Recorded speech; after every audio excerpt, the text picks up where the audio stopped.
අද කතා කරන්න යන්නේ කුලක ප්‍රශ්න අංක 1. පළවෙනි ප්‍රශ්නේ තමයි A ඡේදන B ඩෑෂ්. කුලකයක් ගත්තම අපි අනිවාර්යයෙන්ම බලන්න ඕන මොකද්ද මේ කුලකයෙන් අහලා තියෙන්නේ, අපි මොකද්ද පාට කරන්න ඕන කියලා. එතකොට මෙතන තියෙන B ඩෑෂ් ගත්තම අපි තේරුම් ගන්න ඕන B ඩෑෂ් කියලා කියන්නේ Bට අයිති නැති ප්‍රදේශ කියලා.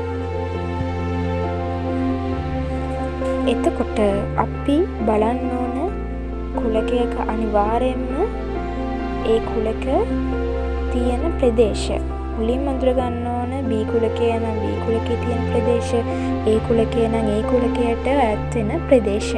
මේ රූපයේ ආකාරයට A කුලකයට ඈත් වෙන ප්‍රදේශ වෙනම අපි බලන්න ඕන, Bට ඈත් වෙන ප්‍රදේශ වෙනම බලන්න ඕන. මෙතන ප්‍රශ්නේ අහලා තියෙන්නේ A ඡේදන B ඩෑෂ්. A කුලකයක් ඡේදනය වෙනම B ඩෑෂ්. Bට ඈත් නැති ප්‍රදේශ ඡේදන වෙන ස්ථානය තමයි අහලා තියෙන්නේ. එහෙනම් අපි ඉස්සෙල්ලම අඳුරු කරලා බලමු කොහොමද මේ A ඡේදන B ඩෑෂ් එන්නේ කියලා. මුලින්ම අපි A කුලකය පාට කරලා බලමු.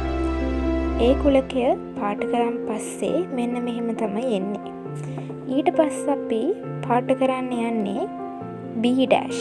ඒ කියන්නේ Bට අයත් නොවන ප්‍රදේශ. අපි Bට අයත් නොවන ප්‍රදේශ කහ පාටින් පාට කරමු. හරි.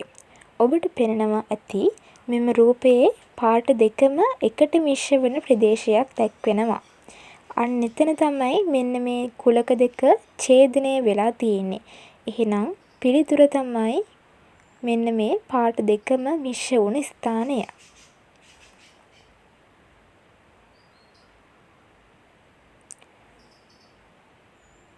එහෙනම් දැන් අපි දන්නවා ලේසියෙන්ම කුලකයක් කොහොමද මේ වගේ අනුපූරකයක් සහිත කුලකයක් සහිත ඒවා කොහොමද හරියට ඡේදනය කරන්න කියලා.